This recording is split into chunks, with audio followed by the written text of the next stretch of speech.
எனக்கு seat number system பிடிச்சிருக்கு. ஏன்னா அந்த பசங்களை ஒரே பக்கத்தில் உட்கார வச்சுருந்தா தான் பிரச்சனை. ஒவ்வொரு நாளைக்கும் ஒவ்வொரு இடம் மாறிட்டே இருக்கிறனால நமக்கும் ஹேண்டில் பண்ணுறதுக்கு கொஞ்சம் ஈஸியாக இருக்கும். அது புதுசு, இது வரைக்கும் கேள்விப்படாத ஒன்றா இருந்தது.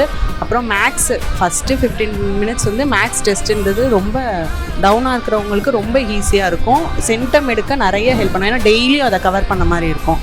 இந்த ரெண்டும் எனக்கு ரொம்ப பிடிச்சிருக்கு.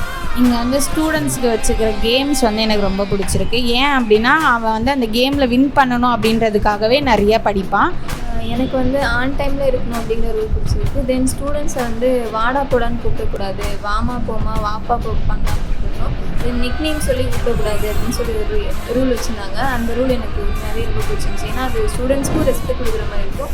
அட் த சேம் டைம் அது டீச்சரோட ரெஸ்பெக்டையுமே அது ஊட்டும். அதனால் அந்த ரூல் எனக்கு ரொம்ப பிடிச்சிருக்கு.